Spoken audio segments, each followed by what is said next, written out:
de utilidad pública. Me dicen que el retiro de las boletas se debe hacer en el piso 0 en finanza con la señora Jimena Farías en el módulo 2, para que no tengan que esperar. Quienes tengan que retirar boletas del pago del Congreso pasan directo al módulo 2 en finanza en el piso 0. Además, contarles que hoy tenemos una jornada en términos de tiempo similar a la del día de ayer, donde vamos a partir con la segunda ponencia de nuestra invitada de este congreso, Mónica Rodríguez. Luego nos vamos a la sala B03 y B01 simultáneamente. Las estudiantes que están afuera van a acompañar y van a indicar los caminos para que puedan llegar rápidamente. Y terminaremos esta jornada con la visita del doctor Felipe Jiménez de la Universidad Católica de Valparaíso, donde va a presentar una ponencia de los resultados de una investigación de durante 4 años con respecto a niños haitianos y en los desafíos de la incorporación de segunda lengua en escuelas públicas. El título de su ponencia es Migración, Escuela e Interculturalidad, Balances y Desafíos del Camino Recorrido. Por lo tanto, invitamos, como somos poquitos, invitamos a que puedan quedarse hasta el final de esta jornada para poder compartir en la sala B03. Y al término de esta ponencia se entregarán los certificados de participación a este congreso. Bien. Me ha correspondido entonces dar algunas palabras y no quisiera yo quitar mucho tiempo, solo 1 hora 20 me demoraré. No, mentira. Solo decir que en esta alianza, es una alianza entre la carrera de inglés, pedagogía en inglés y educación diferencial, ha sido una forma de dar una respuesta o aproximarnos a los nuevos desafíos que hoy Chile tiene en materia de interculturalidad e idiomas y lenguas. Y dentro de esta experiencia con la jefa de carrera Anita Huy, y quien habla como jefe de carrera de educación diferencial, nos parece que es no solamente una necesidad de hacer este tipo de congresos, sino es una demanda que desde la academia debemos dar respuesta a poder dar pistas o dar luces en estos encuentros, y para esto los invitados, de cómo dar respuestas concretas a nuestros niños y jóvenes en el sistema escolar chileno y, por qué no decirlo también, en el sistema terciario de educación. En este sentido, el día de ayer, la profesora Mónica Rodríguez lo que hizo fue acercarnos o aproximarnos a las emociones. Y entonces, desde las emociones, pareciera ser que hay una puerta o una ventana, parafraseando sus palabras del día de ayer, que nos permite, en este canal directo a la memoria a largo plazo, generar un aprendizaje y un aprendizaje significativo. Desde aquí, entonces, hoy es que esperamos su ponencia, la cual se titula El rol de la inteligencia emocional y social en educación, formando a los líderes del futuro. Sin más palabras, dejo con ustedes a la profesora Mónica Rodríguez. Bueno, muchas gracias. Buen día de nuevo, ¿cómo están? ¿Bien? ¿Cansados después del día de ayer? Seguramente un poquito. ¿Contentos? ¿Sí? Con nuevas ideas, nuevos conocimientos, eso es lo importante. Yo siempre digo que, y tomando también tus palabras, con respecto a la importancia de estos encuentros, ¿no? Y la importancia de que no nos quedemos en nuestros hilos. Justamente si hablamos de diversidad, que nosotros como docentes también podamos abrazar esa diversidad entre nosotros, digo, entre colegas. Así que buenos días, colegas. Espero que disfruten mucho la jornada de hoy. Para mí ha sido un placer poder compartir estos 2 días con ustedes. Vamos a ir hoy un poquito más profundo en lo que comenzamos a desarrollar ayer y en lo que tiene que ver con el rol de las emociones y sobre todo, dado el tema que nos convoca en este congreso, el rol de lo social, ¿sí? Y cómo ya estuvimos ayer transitando cómo las emociones atraviesan todos los aspectos de nuestras vidas y cómo como educadores tenemos la posibilidad de no solamente enfocarnos a nuestra área técnica, que es nuestra área de expertise, sino tocar la vida de cada uno de nuestros alumnos, inspirarlos. ¿Se acuerdan que ayer hablamos de inspiración y aspiración? Y en este rol me gustaría también agradecer a National Geographic Learning, que son quienes hacen posible que también esté aquí. Desde National Geographic Learning también entendemos la educación con una mirada diferente. La educación desde entender, por ejemplo, en el caso del idioma inglés, como el idioma del mundo, y no solamente como venimos entendiendo hasta ahora el inglés británico o el inglés americano, que ya realmente no existen en un mundo globalizado y en un mundo donde cada vez la interculturalidad tiene un papel mucho más fundamental, no solo en el aprendizaje del idioma inglés, sino en acercarnos al mundo, en traer el mundo dentro de nuestras aulas y también entender este mundo con una mirada diversa que nos permita conectarnos aún más con nuestra propia identidad cultural, social y, ¿por qué no?, como docentes. Así que la realidad es que creo que National Geographic Learning está muy alineado con todos estos conceptos de los que estamos participando en este congreso, así que gracias una vez más. Y vamos a comenzar. Hoy, si les parece, vamos a hacer algo un poquito más interactivo. ¿Quieren? ¿Están listos para participar? Bueno, vamos a estar hablando entonces en un principio de qué es auténtico en nuestras aulas. ¿De qué hablamos cuando hablamos hoy en día de autenticidad? Si algunos de ustedes están familiarizados con lo que es la investigación de los niveles de autenticidad en el aula, pueden haber leído sobre niveles de autenticidad en cuanto a los materiales, en cuanto a las implementaciones en aulas, en cuanto a las implementaciones pedagógicas, pero sobre todo para quienes somos del mundo de inglés, también debemos entender y sabemos que el inglés y la enseñanza del idioma inglés, por ejemplo, es auténtico porque nos permite establecer un puente con el mundo, ¿sí? Sabemos que el inglés es el idioma del mundo hoy en día y también entendemos como autenticidad eso, pero ¿qué es real? Ayer les comentaba brevemente un breve episodio que viví al principio de este año. Estaba yo observando clases en un colegio de Argentina en el que estamos trabajando con un programa anual de desarrollo de habilidades socioemocionales y llegué a primer grado. Cuando llegué a primer grado conocí a Juan Martín. Juan Martín es un nene precioso que tiene unos ojos así grandotes, es muy curioso, es muy capaz y tiene mucha dulzura en su comunicación con los demás. Pero todo esto yo no pude verlo el día que yo conocí a Juan Martín, porque el día que yo llegué al aula, Juan Martín estaba acurrucado, llorando, abajo del escritorio de la docente, de la maestra de grado, y le estaba gritando a un compañero, a un amigo de su clase, llorando casi desesperado, diciéndole, no me querés prestar la regla, no sé cómo le llaman aquí, la regla, bueno, no me querés prestar la regla porque yo no te importo. Y no me querés prestar porque no soy importante para vos. No soy importante para vos, le decía a su compañero, como tampoco soy importante para vos. Y le hablaba a la docente. Porque yo sé de que soy tan invisible para ustedes como soy para el mundo. A mí nadie me ve. Estas eran sus palabras. Primer grado. Ese fue el momento donde dije, qué bueno que estemos haciendo estas cosas, porque cuando hablamos de autenticidad en educación, hablamos de que muchas veces, quizás no tanto a nivel universitario, o sí, nos enfrentamos con este nivel de autenticidad emocional.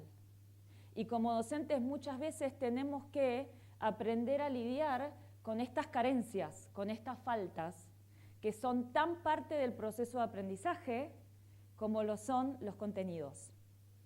Porque Juan Martín, en ese estado, no podía aprender absolutamente nada que su docente quisiera enseñarle. Y la palabra es nada. Porque hay un bloqueo emocional que no permite que el aprendizaje suceda. De la misma manera que regular nuestras emociones nos permite, como hablábamos ayer, potenciar esas capacidades.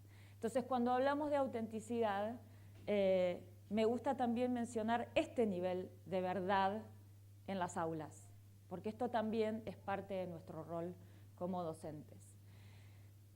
Y vamos a arrancar con algo que en general se conoce como la ciencia del logro. Y me gustaría hablar de la ciencia del logro en oposición un poquito con lo que es el arte de desarrollarnos y el arte de alcanzar nuestro potencial. Y en general, en términos académicos y en términos docentes, somos muy buenos en los logros, ¿no? En educación enseñamos, medimos a través de evaluaciones, volvemos a enseñar, volvemos a evaluar, etcétera, etcétera. Y en el medio de este proceso se supone, esperamos que el aprendizaje esté sucediendo, ¿verdad? Y tenemos objetivos y tenemos nuestros planes y nuestras evaluaciones, evaluaciones estandarizadas en algunos casos, que nos permiten medir, como una ciencia, ¿sí?, estos niveles de logro en términos de lo que sea que estemos enseñando, inglés u otras materias.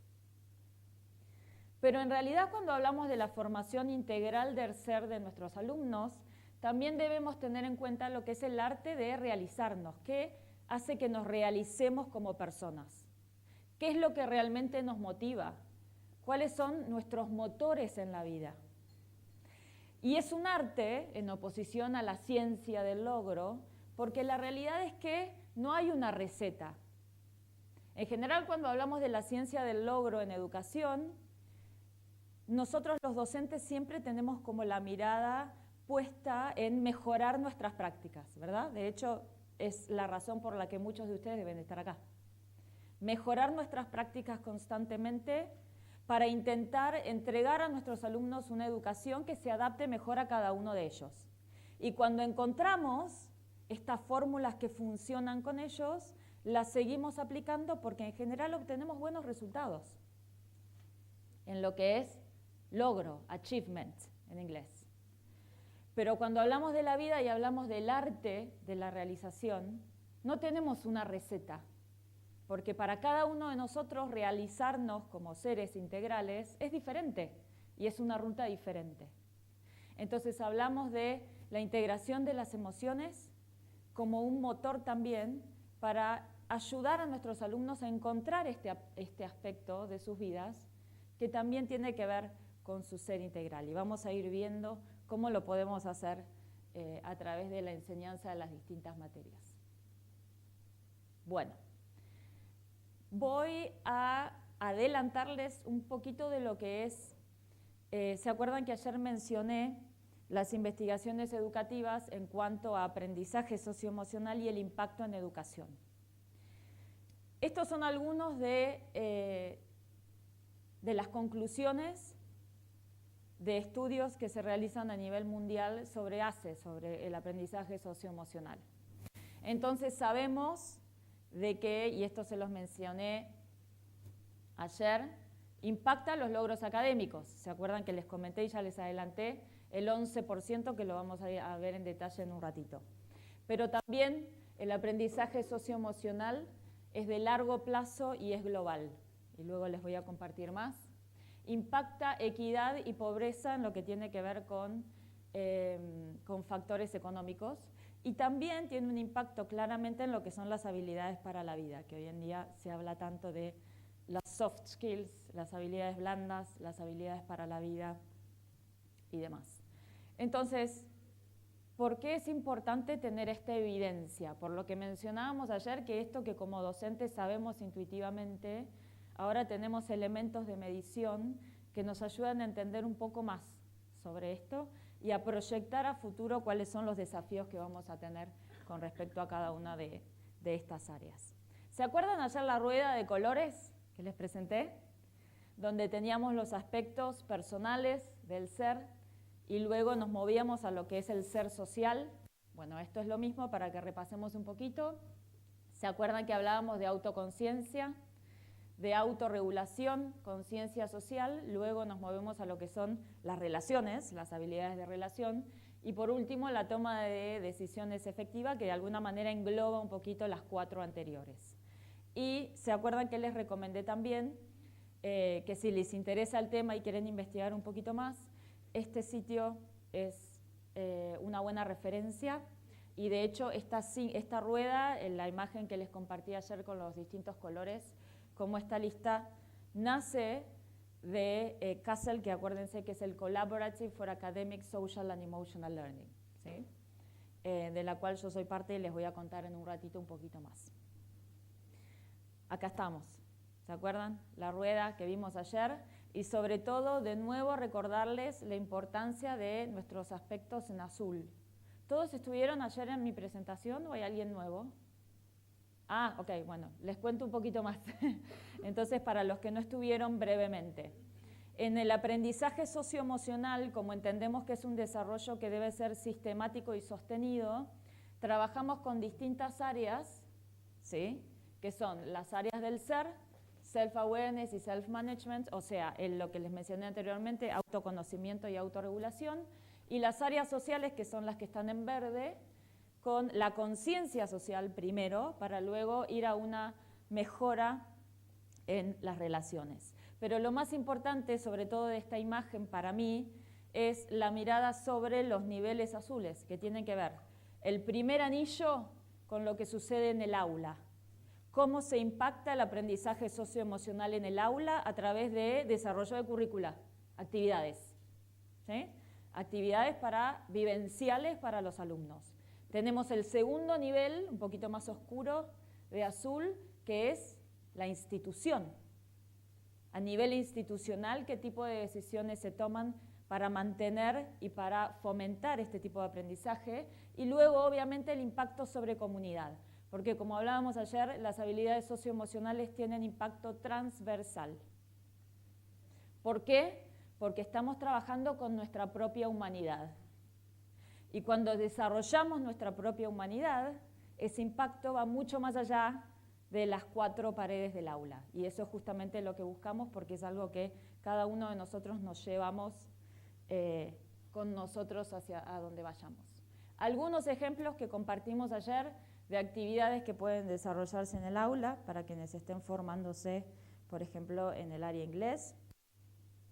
Ya vimos lo que es la implementación de mindfulness en educación, por ejemplo, que en mi caso yo lo aplico directamente para el área de autorregulación, ¿sí? Que ayer lo vimos, que es donde necesitamos poder, ¿se acuerdan? Activar, ¿qué? Para los que estuvieron ayer. ¿Qué necesitamos activar para regular las emociones? Los lóbulos prefrontales, o lo que llamamos nuestro cerebro racional. Pero para que se active nuestro cerebro racional, necesitamos tener unos milisegundos de poder parar para que no sea todo una reacción automática. Y para que las elecciones que tomemos estén más empoderadas desde nuestro propio interior y que no sean solo reacciones emocionales, ¿sí? En el ambiente académico pensemos en lo que son niveles de estrés, ¿sí? Tanto para docentes como para alumnos, niveles de estrés y ansiedad dentro de lo que son los procesos de evaluación, etcétera, etcétera, y son buenas técnicas para tener en cuenta. Esta imagen tiene que ver con un programa que desarrollé para adolescentes de aprendizaje socioemocional, donde a través de distintos textos y distintas unidades los chicos tenían este código QR, ¿ven? Que lo leían con su celular, lo leen con su celular y lo lleva a una reflexión, simplemente. Y esa reflexión, para el docente puede desarrollar un proyecto a través de esta reflexión que está relacionada a alguna de las 5 áreas de la rueda que les mostré anteriormente. Porque me gusta mostrarle ejemplos aparte de lo que hacemos. ¿Qué piensan que es esto? Si ven esta imagen, ¿qué les parece que es? Sí, es una fiesta. ¿Y saben quiénes son estas personas? ¿qué piensan que son? ¿Alumnos, docentes, directivos?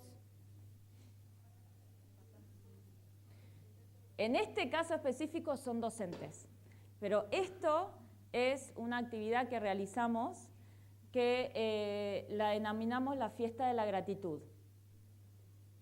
Uno de los componentes más importantes del aprendizaje socioemocional es ayudarnos a desarrollar emociones positivas, porque en general de las negativas tenemos a raudales. No necesitamos desarrollarlas porque las tenemos todo el tiempo presentes. Entonces hacemos un foco más en habilidades. ¿Se acuerdan que mencionamos ayer la empatía, la gratitud, la conexión con los otros desde otros lugares? Y esto es una fiesta de gratitud donde los docentes hacen distintos ejercicios para festejar también cosas por las que están agradecidos en la vida. Algún día, si quieren, lo podemos hacer. Esto es el proyecto que les mencioné anteriormente para adolescentes. ¿Sí? Algunos ejemplos. Esto es un proyecto en inglés, que como ven estamos trabajando en este caso el valor de helping is trendy. Esto es lo que reciben los alumnos, ¿sí? Y esto es el desarrollo, por ejemplo, para los docentes. Entonces trabajamos con aspectos como helping is trendy, diversity is cool, etcétera, etcétera. Y después el docente puede ampliar esto a un proyecto, para que no sea solamente una intervención, sino que se pueda sostener un poquito más en el tiempo. Esto lo vimos ayer el videíto. Y vamos a ir un poquito más profundo ahora en esto. ¿Se acuerdan el arte de la ciencia del logro y el arte de la realización? Y me gustaría mencionar algunos aspectos que en educación debemos tener en cuenta cuando hablamos de desarrollar habilidades blandas. El primero es importancia, en el sentido de todos necesitamos sentirnos importantes. Importantes digo, no lo digo como un lugar de superioridad, sino que todos debemos y todos buscamos saber de nuestra importancia, de que somos importantes sobre todo en la mirada del otro. Ahora, ¿qué es lo que sucede? La manera más rápida y más simplista de volvernos importantes es a través de la violencia. Si yo me paro frente a ustedes con un arma en mi mano, instantáneamente me vuelvo prioridad número 1 para ustedes y me vuelvo lo más importante en ese momento para ustedes. Entonces, es peligroso porque es la manera más rápida y más simple de lograr esta importancia, de lograr esta relevancia. Entonces, dentro de lo que es un contexto de aprendizaje socioemocional, desarrollamos valores para poder transmitir, alcanzar esa importancia a través de la conexión, del amor y de la ayuda a los demás, que no es ni la más rápida ni la más simple, pero obviamente es la que mejores resultados puede traer para nuestros alumnos. Entonces se desarrollan estrategias alineadas a esto para tratar de alejar a nuestros alumnos de la ruta más rápida y más simple. Por eso es que, por ejemplo, luego les voy a compartir que como resultado de los programas de aprendizaje socioemocional, los niveles de delincuencia y de violencia se ven notoriamente afectados en las instituciones educativas, porque justamente se hace foco en este tipo de actividades y en este tipo de proyectos. Este está en inglés, pero se los cuento un poquito. Con adolescentes, para llegar a esto, trabajamos con un proyecto que se llama Sparks. ¿De qué se trata el proyecto de Sparks? Se trata de un proyecto de mentoreo entre los alumnos, no del docente con los alumnos, sino entre pares, donde cada uno de los alumnos identifica cuál es su pasión, cuál es su arte, qué es lo que puede contribuir y qué es lo que puede hacer diferente en la vida. ¿Sí? Entonces los invitamos a que se conecten con eso, con esa pasión, con ese algo que consideran que pueden contribuir al mundo, y los compañeros establecen un programa donde se trabaja de a pares, ¿sí? y donde cada uno de nosotros nos vamos a ayudar mutuamente a avanzar en ese arte. ¿Sí? Les pregunto a ustedes, ¿cuáles son sus pasiones? Cuéntenme. Aparte de la educación, que imagino es para todos igual. ¿Cuáles son sus pasiones? ¿Qué hacen? ¿Cuáles son sus hobbies? Las cosas que los apasionan. Bailar. Bailar. Bien. ¿Qué más? ¿No tienen hobbies? Yo sé que no tenemos vida libre y no tenemos prácticamente vida los docentes, pero algo les tiene que gustar. ¿Qué les apasiona? Ver cine. Ver cine, bailar. ¿Qué más? Fotografía. Fotografía, bien. Libros. ¿Perdón? Libros, leer, la lectura o escribir. Leer, lectura. Chicos, escribir, bien. Caminar. Actuar. Bueno. ¿Perdón? Viajar. Bueno, entonces, por ejemplo, ¿cuál es tu nombre? Bueno, Catalina era la lectura, ¿verdad? Bueno, imaginemos que en el proyecto Sparks, Catalina y yo trabajamos juntos, ¿sí? Entonces, lo que yo hago